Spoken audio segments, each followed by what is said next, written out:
Quick story time about year one of when I came home just after doing 17 years in prison.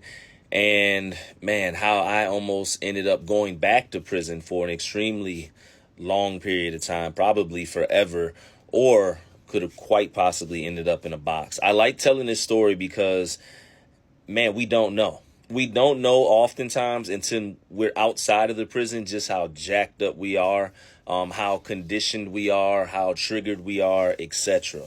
And man, this day started off good. It was good to go. I'm free. I'm no longer doing 17 years in prison. I'm with my wife. And on top of that, we're getting ready to open up our vocational school. We're extremely happy. We are excited. A friend calls us and says, hey, they got a stand-up dryer, hair dryer at Goodwill for $25. If y'all don't know what that is, if we had to get it somewhere else, it probably would have cost us like $200 or something brand new. But listen, we trying to put it together. We're first-generation entrepreneurs. I'm just coming from prison. My wife got a dream. We trying to make it happen. Let's go to Goodwill and get this for $25. Go to Goodwill and get the dryer. We see it. It's still there. We all, ooh. We get up to the cash register. I'm in front of her because I'm pushing the stand-up dryer, getting ready to go pay for it. And all of a sudden behind me, I hear, mother F-U-B, da, da, da, da, da. And I paused because my wife is behind me. And I hear a man screaming obscenities, and I can clearly tell it's at a woman by what he's saying. And immediately I turn around, and in that 0.1 millionth of a second that it took me to turn around, hear all that, I was just hoping he wasn't talking to my wife. And when I turned around, he wasn't talking to my wife. And I was glad and I was grateful. And this is the part of the scene where I should have took my wife and exited. But what did I do? I'm the guy that just came home from prison and, hey, man, I don't want you to go to prison. I don't want you to go to jail. Whatever it is, man, it's all good. And that's literally what I said to him. I said in so many words, I said, bro, just chill before they lock you up, man. Whatever it is, it probably ain't that deep. Oh, Lord, why did I say that to him?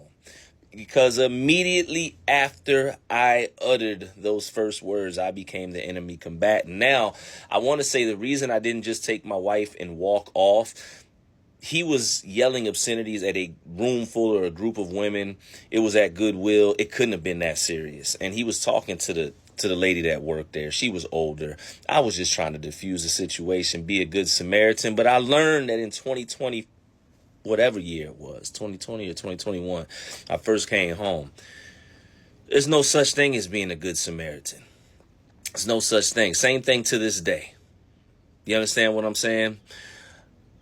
When I said that, his eyes locked on me. He started to shake, and man, he was turning redder than what he was at first. And I immediately told my wife, I said, go ahead, babe. I'll be to the car in a second. She said, should I still pay for it? I said, if you want, you're good. And my hard-headed self at this point had turned around, full 90-degree angle now, to face him, to let him know, hey, whatever you amped up off of, it will not be directed towards my wife. And if it's that deep, well, I guess we have to deal with it here. Now, this is not the way to react or respond when a situation occurs. But this is my first year home, and I'm still in that place. I don't want to go back to prison, but I'm not decompressed, and I've been here before. I can see somebody that is acting aggressive and potentially wants some problems, and I've never been the type to back down, because in prison you don't do that, but in freedom you better learn how to, because if not, you're going to end up going right back in. This was me being triggered. Now, what happened after that triggered me a little bit more. He started to yell out, I just came home from doing 5 years in the penitentiary. I hurt you. You up, B. He calling me out my name. He telling me how long he's been to prison. Now, keep in mind, he's been in for 5. I came home doing 17. Prison don't make you hard, y'all. I hate when people walk around here trying to brag, be like, that. Yo, I've been to prison. No, that's not what makes you hard. Maybe some of the things you've endured or survived can make you tough, but everybody that's been to prison isn't built like that. Let's be clear. And I'm not proclaiming to be built like that, but I am somebody that will stand on my own to defend my family and myself. When he started to yell these things out, the only thing that diffused and de-escalated the situation is that his homeboy was coming from the back of the store. He had heard his homeboy getting amped up. My wife had been already paid. I looked back because she had called my name for about a split second before turning right back around before I responded to her because I wanted to make sure I could see what he was doing. I said, go ahead, babe, go to the car. You got the keys. I'll be right behind you. I just want to make sure this gentleman's good to go. This is not the way to approach things, y'all. This is why I'm telling this story. 2024 me was Ben had the wife out the store into the car. We down the road. But I don't know. And I'm allowing myself to be put in a situation where I'm triggered. I'm not ready. I'm not equipped to deal with a situation like that. I should not have entered it, especially in a society like this. Homeboy came over, started diffusing the situation. Dude was still shaking, whatever. Eventually, they walked towards their car out the store. I walked towards my wife in the car, and I was shaking at this point. I felt like I had just gotten into a verbal exchange in prison, and the gate was between us, and we couldn't get to each other, or the CO had broke it up. I was back in that place, and this is not good. But again, this is 3-4 years ago.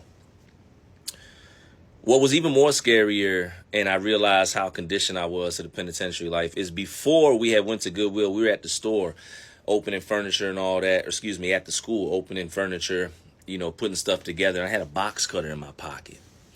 And when I finally went and sat down in the car with my wife, I had realized that I was gripping the box cutter tight. And the way I was gripping it, it was as if I was back in prison gripping shank or stick, speed, whatever you want to call it. And that moment is one of the first moments I realized just how jacked up I was. Luckily, I got through it, but Lord knows it could have went so many different ways, right? I could have went to prison again.